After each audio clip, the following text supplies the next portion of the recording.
ప్రేమైన 64 గ్రామాల నిర్వాసిత ప్రజలకు ఈ సందర్భంగా తెలియజేస్తున్నదేమనగా జూలై 4వ తారీఖున వంట వార్పు కార్యక్రమం 48 గంటలు కుబుతిల్ జంక్షన్ దగ్గర విశాఖ ఉక్కు నిర్వాసితుల ఐక్య సంఘం మరియు కాంట్రాక్ట్ లేబర్ యూనియన్ ఆధ్వర్యంలో నిర్వహిస్తున్నాం కనుక ఏదైతే ఆర్ కార్డు కలిగి ఉండి ఉద్యోగం రాకుండా నిరుద్యోగులుగా ఉన్నటువంటి నిర్వాసిత కుటుంబాలు ఉన్నాయో అందరూ కూడా పిల్ల తల్లితో మేము నిర్వహిస్తున్నటువంటి ఈ వంట వార్పు కార్యక్రమంలో పాల్గొవాలని అయితే మీ అందరికీ కూడా పిలుపునిస్తున్నాం.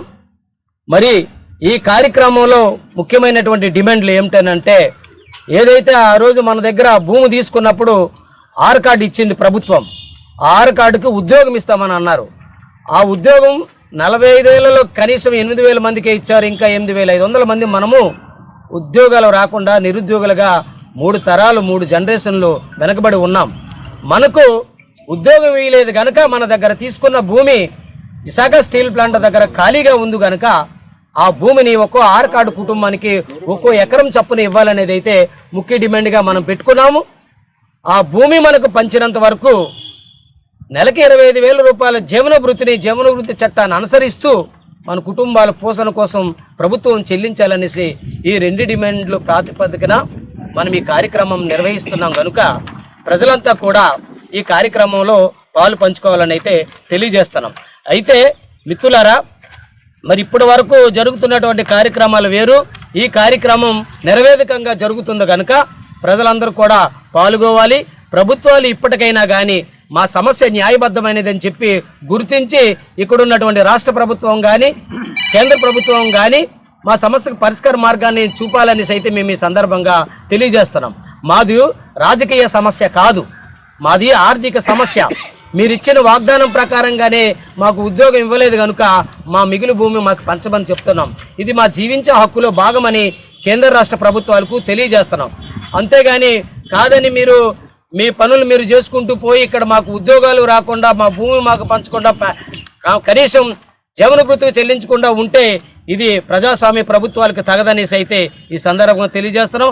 అలాగే ఈ విశాఖ స్టీల్ ప్లాంట్ ఆధారంగా అనేక వేల లక్షల మంది ఈ స్టీల్ ఉత్పత్తి మీద కానీ దీనికి అనుబంధంగా సంస్థలు స్థాపించుకొని కానీ ఇక్కడ కొనుగోలు శక్తి మీద కానీ కార్మికుల కొనుగోలు శక్తి మీద కానీ అనేక వ్యాపార సంస్థలు కానీ అనేక మంది వాణిజ్యవేత్తలు కానీ బతుకుతున్నారు కనుక అలాగే సామాన్య ప్రజలు కూడా ఎక్కడెక్కడి నుండో వలస వచ్చి ఇక్కడ బ్రతుకుతున్నారు కనుక మీరంతా కూడా ఈ విశాఖ స్టీల్ ప్లాంట్కు బాధ్యులైనటువంటి మా నిర్వాసితుల పక్షాన మా సమస్య న్యాయమైనదని చెప్పి మా కార్యక్రమానికి సంఘీభావంగా బద్ధతగా బాసటగా నిలవాలని బాహ్య ప్రపంచానికి మేము వేడుకుంటున్నాం. మా ఈ వేడుకలను మీరు మన్నించి మా సమస్యకి ఆర్థికంగా మానసికంగా అన్ని విధాలుగా సహకరించాలని మీ అందరికీ కూడా బాహ్య ప్రపంచానికి తెలుస్తున్నాం. అలాగే ఈ దేశంలో ఉన్న విద్యార్థి మేధావి ఉద్యోగు కార్మికులు కర్షకులు అందరూ కూడా మాకు ఈ ఉద్యమానికి సంఘీభావం 100% తెలియజేస్తారని తెలియజేస్తూ రేపు జూలై 4వ తారీఖున వంట వార్పు కార్యక్రమానికి అందరూ కూడా పూర్తి స్థాయిలో పాల్గొంటారని మరొక్కమారు మా నిర్వాసిత కుటుంబాలకు తెలియజేస్తూ ముగిస్తున్నాం.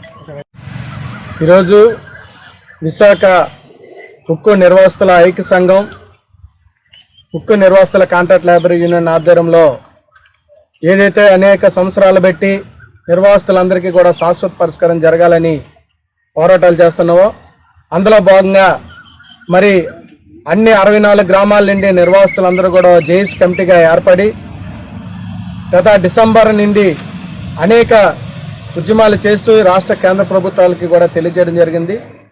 ఏదైతే ఈ కూటమి ప్రభుత్వం కానీ కేంద్ర ప్రభుత్వం కానీ గతం ఎలక్షన్లో హామీ ఇచ్చిందో హామీని నిలబెట్టుకోవాలని ఇప్పుడున్న పరిస్థితిలో మరి ప్రతి ఒక్క నిర్వాసితులందరికీ కూడా ఎకరం భూమి నష్టపరిహారం చెల్లించాలని చెల్లించినంత వరకు కూడా వాళ్ళ కుటుంబానికి జీవనోపాధి కింద ప్రతి నెల 25,000 రూపాయలు ఈ యొక్క ప్రభుత్వాలు చెల్లించాలని చెప్పేసి డిమాండ్తో మేము 7 నెల 4వ తారీఖు నుండి నిర్వాసిత కుటుంబ సభ్యులతో ఏదైతే ఎడ్మిట్ స్టీల్ ప్లాంట్ కొవ్వొత్తుల జంక్షన్ దగ్గర 48 గంటల పాటు ధర్నా చేస్తూ అక్కడే ఉంటూ అక్కడే వంట వార్పు చేసుకుంటూ ఈ యొక్క కార్యక్రమం చేయాలని చెప్పేసి విశాఖ ఉక్కు నిర్వాసితుల ఐక్య సంఘం contract labour union JAC committee తీర్మానం చేసింది.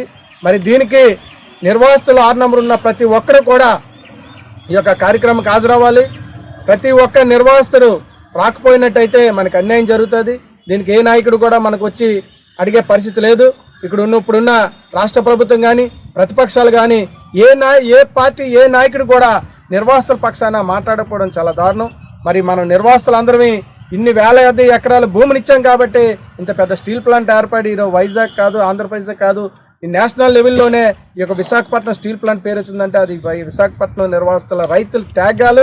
అలాంటి నిర్వాసితుల త్యాగాలు చేసిన రైతులు ఈ రోజుకి 47 సంవత్సరాలు అయినప్పటికీ ఇంకా 8,500 మంది నిర్వాసితులను రోడ్డును పడిపోయాం. కాబట్టి ఇప్పటికైనా ఏదైతే మాకు కూటమి ప్రభుత్వం హామీ ఇచ్చిందో హామీ ప్రకారంగా ప్రతి ఒక్క నిర్వాసితులందరూ కూడా సంపూర్ణ న్యాయం దిశగా తీసుకెళ్లాలనే ఉద్దేశంతో మరి 7వ నెల 4వ తారీఖు నుండి మరి కార్యక్రమం రూపొందించాం.